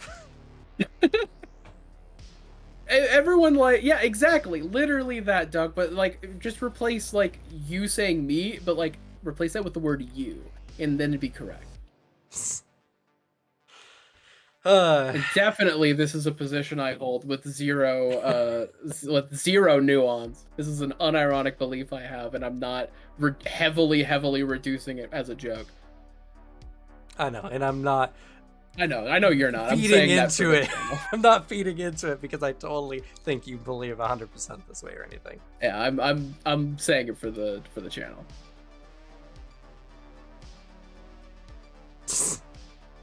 Yeah, exactly. Literally, fucking cook in there. That's exactly what I wanted.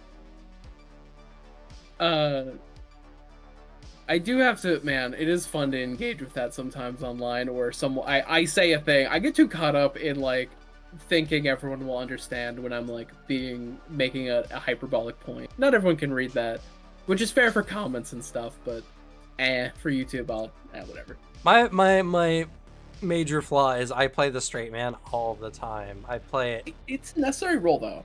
Yeah, no, I agree. But the problem is I'm just a serious person. But when someone's joking, I also just play the straight man, even though I know they're joking. Oh yeah, because I know when you're playing into the bit. I completely know. We've been friends long enough.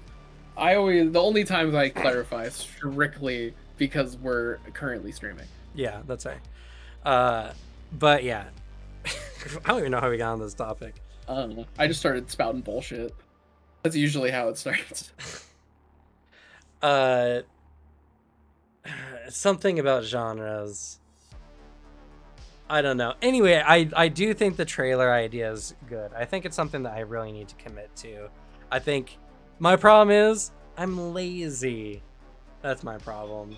There's a lot of ways I probably could make the content better, but like when the pressure of getting a video out in a day is there, it's kind of hard to just say like, oh, let me just try a whole new video type today, you know. Yeah, that's why I could literally never do that style. The idea of like daily video, I break out into hives. I'm too much of a weird perfectionist. I have like my little idiosyncrasies and I have to do it my way. I have to try something different each video. I gotta, there's a drive in that. But also on the other hand, I'm lazy in just different ways. Yeah. At the end of the day, when you do something endlessly, you're always also looking for like, what's the method to make this easier on myself? I mean, optimization is important in many ways. You can get production better. It's just like, if I make a video, it's like my Lancer content. I kind of went down to a less edited version, and it still got the same-ish result, only now I don't have to stress about it as much, which in the end will just make my content in general during the week better. So, you know, like, optimization is important. It's just one of those things where you can't take it too far. You can't over optimize. It's like that guy who wants to make his whole channel AI, like an AI version of himself, and gross making content and whatever. It's just so dumb. Go ahead, Timothy, or Tim, if that's what you'd prefer. Pitch your new TTR. We're always excited to learn about new ones. Something that I definitely will be working on, I think, is just boiling down to a trailer style of content, or just increasing entertainment value. It's just hard. It's just hard for someone like me who's just very serious all the time. I'm not so serious I'm boring, but I'm so serious that I take everything seriously. That's and then, because I have the exact opposite problem when I engage with my stuff. Because I do have a concern that sometimes my videos aren't that informative. Like, you're not getting enough info from it. But it's also that, to me, it stems from the fact that I'm just not serious enough, and I cannot, like, there's just a barrier for me. Like, the idea of sitting down and making a very serious video, I'm like, I can't do that. I can't be like serious and real. Ugh, gross. Or just sitting down explaining something. It's like, man, I'd be bored. But it's the different, like, how our personality types ring through. Because I'm very quick to, like, I just don't take that many things very seriously. My personal mentality, that's also built because I'm an anxious man. I have to limit the things I'm anxious about. Is unless something has a tangible effect on myself or the people I love and care about, I do not care. It is apathy is how I view it. So a lot of this stuff, I view it as like, especially tabletop, which is I think why I'm very casual about it, is because like I play it to have fun. I'm playing it with everyone here. The only moment I'd be like actually like up in arms, super serious, is if something tabletop related was negatively affecting like you guys. Then I'd be like, I'm gonna fucking throw down. Or which is why I was pissed. Your ideals. Actually. The number of times I've seen you hop into the comments like boxing gloves on. Yeah, Like, well, also that's because directly I see people being annoying at you, my friend. And then I'm like, I know Cam's not gonna say anything, but you're fucking stupid. I just have to, because you're my buddy. That's why I also watched that video and then commented first. I was like, I feel like the comment section is gonna be annoying. I want to give out the perspective of this right away. Because that's the point where I'll care, see? And, because it's affecting a friend of mine, and I care about you. But, like, if it was some schmuck who was making a Candle Obscura video that was getting hate, I don't care. That's their problem. Also, thanks for trying to keep us on track here, Timothy. On track? What? It was more about getting back on topic. We were off about the whole tangent and your whole spiel. Everyone should think the way I should. They should, but like table talk on topic. What? I know, right? Huh? What? Crazy. What would I want to make a trailer for? You know what? I think I want to make a trailer for Lancer. I think I want to make a Lancer trailer. I think that's one I'm going to dedicate. Since I've been spending so much time on it anyway, and my knowledge is getting better and better by the day, I think that would be the perfect game to do it. I would make one for Pathfinder, but I feel like the problem is a majority of my viewer base is Pathfinder content creators and don't need that trailer. And my channel is not big enough to proliferate content outside of my viewer base. Unless it's like something like Candle Obscura, which definitely swung way out of my range for a lot of things. So that one I think is the one I would do. You would make one for Fists. And I think I'll probably make one for Vampire too. Vampire 5e. I think the biggest thing is boiling things down to what's fun and exciting about them, and working to create an image for what people think or can think about a game. Like, yeah, I want to do something that's interesting, but I also want to do something that I feel like can help people envision the game more. Because I can talk day and night about like Lancer is really cool because it's super customizable and you get really cool frames that feel very impactful that you can alter with different frame parts to do different things. That sounds cool, but that doesn't paint a very strong picture for what Lancer actually is like what the narrative is. See, because that's where I guess it divulges. Because I was gonna ask you before you like the framing of my question, but like because I kind of do that. I kind of make that trailer, but mine is the vibe centered style, like my anima video. That video is purely the vibes of anima. You don't gain knowledge of how to play the game. Like, there's nothing there that's like, okay, now that you left that video, do you know how anima actually functions? Because I'm working on a Lancer video, and it's going to be the exact same thing. It is all the cool things conceptually, with zero, like, information on how they actually operate. Yeah, and I think what I want to do is something that's kind of just in between. I want something that very clearly shows what the game's, like, function is like, so that people can get an idea for how the game plays, but also creates a very strong image of what that game like wants you to do using art or whatever. I think this is something that seems very hard at the moment, but if I write out how it's done and I do it in a way that ends up being successful, then the formula can be translated much easier for other games, like knowing what kind of things to focus on and how to convey them to people that is interesting in a way.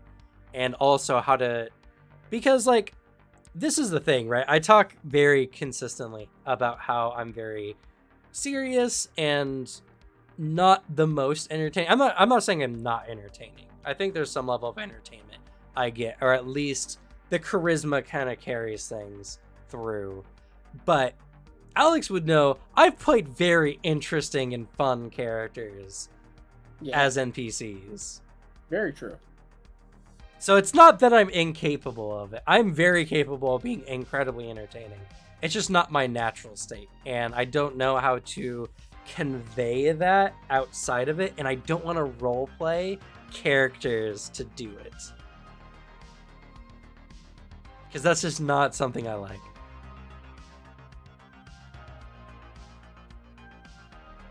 Thanks, Tim. I appreciate you. Holding up the YouTube side of this. Yeah, I'm very curious how you make a video like that, and I want to watch that. Because if you just start making the content that I'm directly asking for, hell yeah. Yeah. That's actually my scam. That's the whole thing I've been running as you've been doing YouTube. You've been cultivating me this whole time to be your content creator. I'm making it so you're my dream content creator, so then like I don't have to go anywhere, and if I want to interact with my favorite YouTuber, you're like a Discord call away. You know what? Fair. This is a long con. Ever since we met at Adventures League, I knew. You went to you got a degree in movies and economics to help out. Just ever since the beginning, ever since Adventures League way back when. It's just been the really long con. Also, I got distracted because I keep idly sifting through Drive-Thru RPG. I actually found one that has a really interesting vibe. I want to shout out real quick. It's called Household. It's made by Two Little Mice is the company. I think I've heard of this one, actually. It's very like Fae in a way.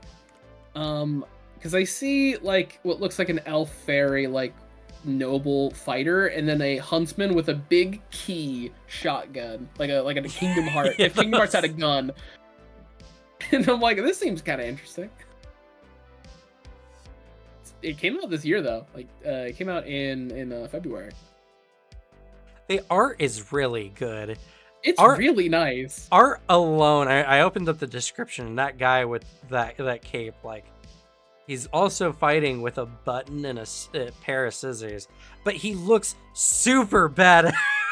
Yeah. Like, if you completely discount the button and scissor weapon, you're just like, man, that guy looks like he's really cool. And then you see the button and scissors, and you're like, for some reason, this doesn't become less cool. This seems just really cool. So, like, apparently the vibe is fairy tale and, like, political intrigue. It's called Household. Yeah, Household. It's on Drive-Thru RPG if you want to directly look at it. I can actually slap a link in there. I have the permission. Also, I love the completely unneeded. I don't even know if I'm reading that number correctly. Oh, the Roman numeral. The Roman numeral. 19th century. What a whack way to write 19th century using Roman numerals. But and that's not even correct. Know. Is that not correct? No, that's 19. Like, you wouldn't write a Roman numeral with a TH at the end, essentially. You would not know. That would be the 19th century, or also known as, like, year 800. See, I just kind of glaze over whenever I see Latin stuff. Warhammer has made me completely, like, blind to shitty Latin because of how often I see it. And the fact that just the basic thing you have to do in 40k is add ium to every word to make it sound fancy. Going to ium, the librarium. Yeah. Also, like, the whole vibe, too, is you're miniature. Like, it's just, you're tiny. You're a tiny, like, fae in some big, like, fae manner. This seems cool. I'm actually kind of interested in this. I want to read this book. So maybe that's just another type of video I'll try to do, is do my best to, like, digest a game enough to be able to do, like, a 10-minute trailer for that game. Not a review, like, specifically not a review, but more accurately a trailer of go check this thing out. Because, like, one of the aspects of advertising is create intrigue. That's one of the core I forget what it's called. I watched a thing on it like a while ago. You don't want to over explain your product. You want to explain it just enough so that people know what they're getting, but leave enough open so that the potential buyer can like fill in the gaps themselves and kind of like in their own head creates the product that they want to buy. Because it's one of the things of like, you'll see that there's a really good example of like this guy selling potato or like vegetable peeler on the street. And he's not over explaining. He's just like, look at this. He's just peeling veggies the whole time. He's just making it look so easy. And he's just like, you know what? It's only like a small amount of money. That's it. That's all you need to know. You don't want one, fine, don't take one. But man, this can do anything. You know, he's not explaining like what kind of vegetables it can cut. He's not explaining like how often it needs to be sharpened. People are looking at this, a really cheap vegetable cutter or vegetable peeler, and they're like, man, he makes this thing look easy. It looks like it works really, really well. Like, at the very least, you're going to get that person to invest time looking into your product, which is going to increase the likelihood that they'll get your product. And so that's kind of the same thing with trailers, is you want to create intrigue. You want to get people to watch your content. Like a big one for Monster Hunter fans recently was the reveal of Wilds during the Game Awards. The sheer number of videos I've seen of people breaking down the trailer multiple times. I've seen that trailer now like 20 times because it's in every one of their videos. And that's getting people so hyped for this game that no one knows anything about. No one can know anything about. But people are very excited to the point that even when more information gets revealed and they might not be interested, they build up such an idea about it, they're going to want to get the game anyway just to see, you know. And that's what I need to do with tabletop in general, is I need to give you just enough information to get you excited and leave enough gaps in that information so that you fill it out yourself. I think Lancer is a really good game to do this because I think Lancer is really cool. It's really, really fun. It's like, imagine being able to play a tactical mech game that is not nearly as complex as other mech games, where you can have systems that are incredibly impactful and a system that feels very tight but does not have an excess of numbers. That sounds very interesting. I'm not explaining what the lack of excess of numbers is or how it's not complex. I'm not even comparing it to anything else. I'm just saying, here's a game where you can get tactical feel in your game without all the extra like stuff. All the extra numbers or rolling tons of dice. Like, turns go by like that, you know. People are like, man, the combat sounds really good, you know. They'll start imagining. Then all I have to do is just show art in the video of the different kinds of mechs, which art is a very big seller of games. And yeah, we'll kind of leave it at that. Just something that's very like hit on the mechanics a little bit, hit on the theme of the game and the narrative a little bit, and show off the art, and then be like, all right, you want to know more? Look it up. Go to the website. Check out our live streams. So that's something that I will work on and try to make something that's really good. And if it does very well, then I'll have a formula that'll work for other things. And then maybe I'll just start taking time looking into games and doing more trailers for those games. I don't know. I feel like there's a potential for this. The only unfortunate part is I think the optimal way to do this would be to run like 5 sessions of a game and then like make a trailer for it, run 5 sessions, then make like a full review, and like take clips from that live play about like the hype moments of it and put it in the review. I mean, you could. I don't think it'd be like mega necessary, but it depends how in depth you want them to go. Well, I want the review to be a review for someone who is already hooked, interested in looking into the game. The trailer is the very like, I don't need five sessions to run the trailer. The trailer, you don't need that because the trailer is essentially just a video form of reading what's on the back of the book, essentially. But I would like to do this kind of product line so that I could do I could do everything. I could give people a live stream that's very non-committal, 5 sessions most, so that they can get a basic rundown of the first few sessions of a game.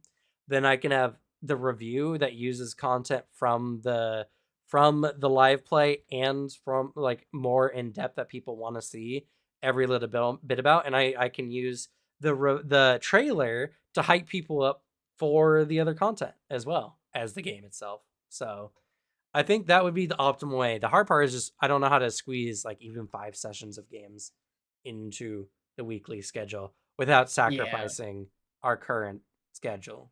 That part is untenable, like, at this point, sadly. Like, I do think you can still make the trailers without the need of doing a review later, but I see why it'd be, like, a good thing to do as well. Well, yeah, I because do think that you could just start on, like, making these fun little, like, here's a cool game that I discovered and I wanna gush about a bit. Like, have that, and then just leave it at that. At least for now. I think what I will do is I'll do it for the games that I've already run and played sessions for. Lancer, Fabula Ultima, Vampire, I have a decent amount of games. Even games I've played well in the past, like Scion and stuff like that. True. That I can do this kind of thing with, but I feel like in the future, also, I did not realize, but we were on a different track of music like this whole time. I feel like what I'd like to do is get to that kind of like product, like line, of do a trailer, but release the trailer right before we start doing the live play, and then do the live play for like every week, and then at the end of the month, like 4 sessions, end of the month, release like a review, and then intersperse that with other tabletop related content, because in the end there's no way I can make a whole channel based on just trailers. I'll just run out of games worth talking about, honestly, and that'd also just be a lot of research, because I want there to be some kind of meat to the trailer that hints at what the game has, which requires understanding.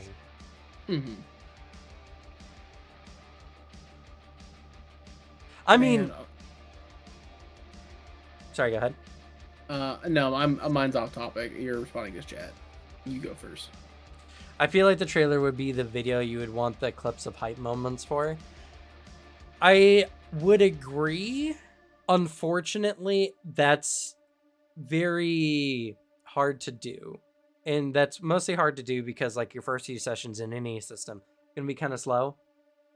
And you also just need the right people to create interesting clips. Like, I love my group of players, don't get me wrong, but not every session we have has clips that I think are worth clipping. Nah. And I think it'd be a stretch even to say every other session, though maybe every 3rd session, about 1 and 3, So that'd be very hard to just have. And I don't think that's necessary. Granted, I could see that actually being useful. I don't know. It'd be hard to do. So it's just something that like I would like that to get that kind of like treadmill in a sense. Like eventually, what would be really cool is to be able to do that like even 3 times a month, because like I'm not posting a trailer every week or a review every week, so it'd have to be a trailer of a different game and a review of a different game like every week, probably of different games, maybe. Or maybe I just do it all at once and then release it as a whole bundle in a week. One day is the trailer, next day is the review, live goes up on the channel for people to watch. I don't know. There's different ways of looking at it. Like I said, the thing is, and one of the reasons I actually stopped myself earlier from saying this, one of the reasons why I do think an actual like in-depth review is necessary is because it's hard to find review content for games online. So the trailer can hype people up, sure, but if they want to learn more, where are they gonna go? Yeah, true. I at least think if you're for entertaining content, like if the purpose of the video specifically is to entertain with the framework of new, smaller games, I think it's too detailed to hit that. If the purpose is to get people to actively play or support the people who are trying to play it, then 100% big review content for it. Because I think the trailers are perfect methods to look at just surface level. You're reading through the core book of a game you found, and then you're going through and like mentioning it, like just a series of games, like cool games you've never heard of. Like right now, I'm reading through the quick start guide for Household. This system's kind of cool. I'm not gonna lie, it's kind of neat.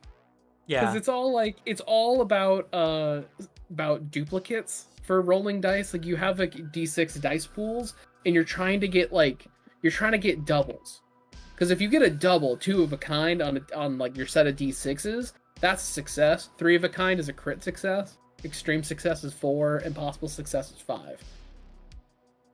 And they have special dice that all have like the card suits on them. And also that's how they're organized. Card suits have there are 4 fields that all your skills are broken down onto. Like if you have the field of war, then you have like athletics, authority, fight. Street field, you're like caution, illusion, exploration, shoot, stuff like that. The system's kind of neat, not gonna lie. The setting's very interesting. This is a game that I would 100% recommend to people. It honestly seems like it's going more like rules light, but a little more crunch to it. It's like a step above like a rules light, though it's not. Because you can still make your builds and your traits, like animal companions, like bees have a special move called cuteness overload, where they make it harder for certain characters to react, because it's just a cute bee.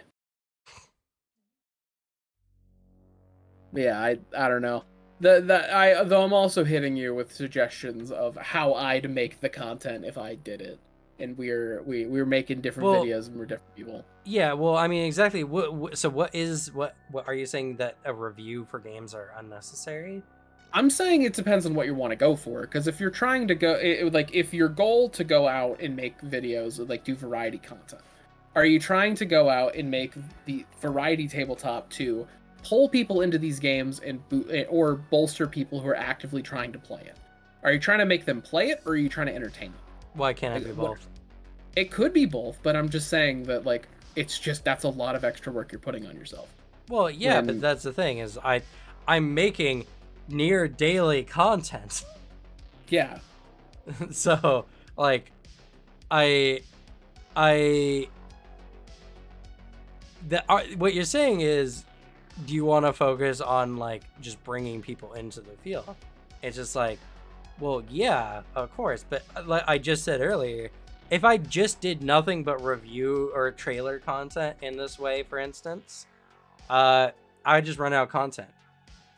There may be hundreds of games, sure, but even then, like, how many of those are even worth it, you know? It's like saying I'm going to make reviews on all anime that come out in a season. There's like 50 anime. That's a lot of anime. But if you do it all, you're going to run out before the season's over, you know? And there's a lot of games that are just D&D 5e ports or D&D 3.5 ports. So, like, I feel like trying to narrow down just to that would be silly, you know? Because there's just, like, then the channel doesn't have a ton of weight in that direction. And we wouldn't even need to do tabletop talk at that point, because the channel's all about just advertising. So That's why it just seemed like a weird thing to say. It sounds more like you don't like the idea of shifting like our live play sessions to 4-session look-intos for games. No, I don't feel like that.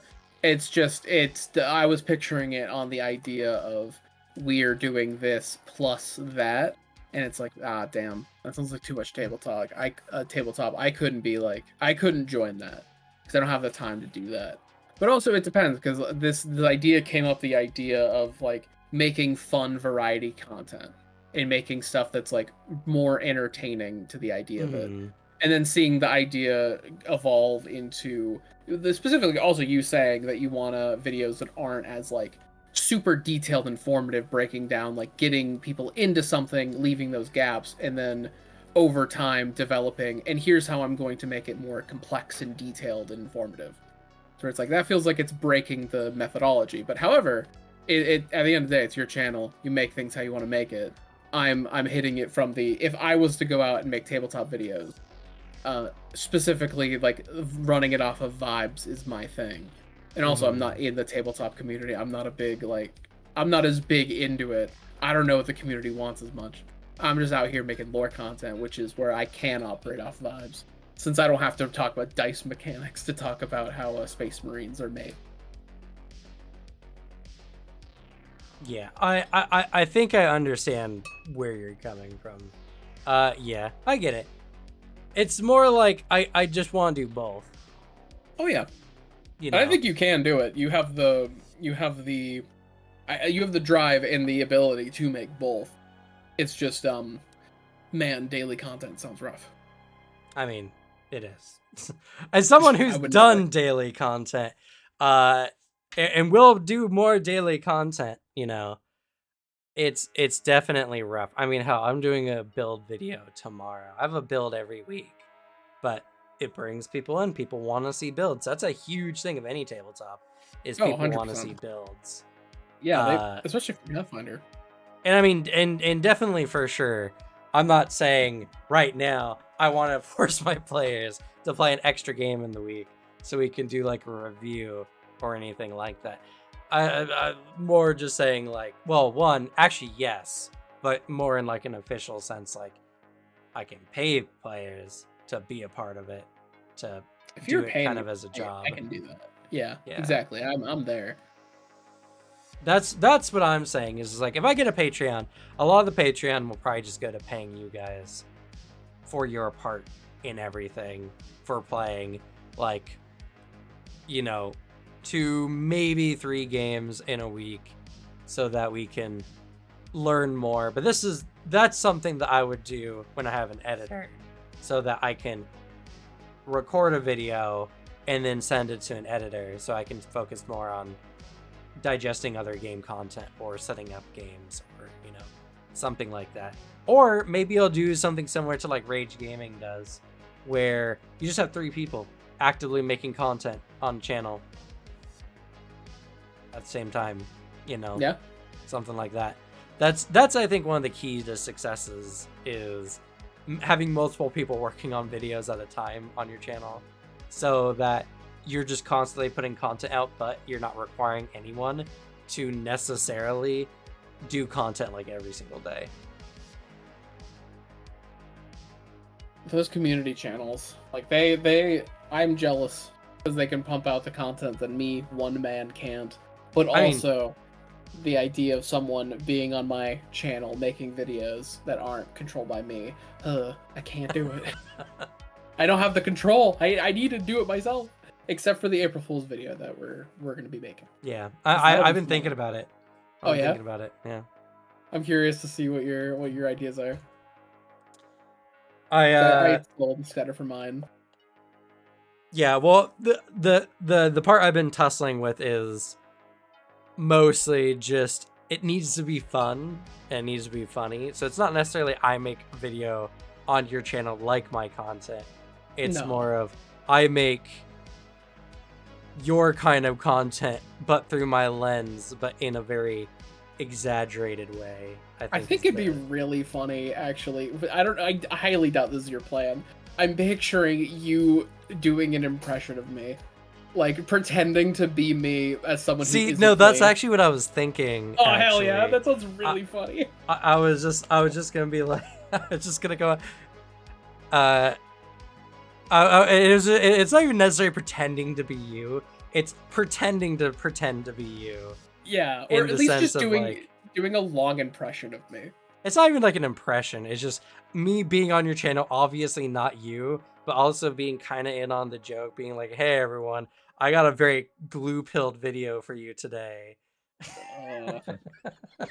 Yeah, you have to say it has to be something that you also find somewhat distasteful. It's funny. Yeah, because that, and then all you have to do is pick up some of my mannerisms. That's how I describe things. Hit that, make a video. That'd be really funny. And then I can go on your channel with very serious Pathfinder players and call them witches B tier because the tier is empty. Yeah. And then make them upset. I think I'm gonna do like why this legion is awesome or something like that. But yeah, as a mockery of the channel. fuck yeah, I'm down for that. But anyway, we've gone well over time now. Actually, You have. I need to get going. Getting into work mode, I was thinking about content ideas. Thank y'all so much for being here. I hope you all appreciate. Maybe this is the beginning of a new content thread on the channel. Very excited about that. Anything you want to leave us off with before we head out? If you're interested in Warhammer lore, check out my channel. It's Glue Boy on YouTube, also linked in Cam's YouTube. I do 40k, and I've been recently going into World of Darkness, currently Vampire the Masquerade lore. Though, I got some other stuff in the pipeline, other just things I like. I detailed lore stuff, that's my vibe. So if you wanna see that, check me out. And a video's coming out this Monday. Normally a video would drop this morning. Every day we do table talk, but Christmas break. Yeah, it's okay. Your channel will be fine. It'll be fine. You have all next year to pick it back up. Exactly, and also just it's nice. It's nice just spending 2 weeks not worrying about it. It's been pretty fucking cool. I'm in that perfect break state where now I want to throw myself at it and get back into it. I'm re-energized. That's good. As for me, be on the lookout for a fighter build tomorrow.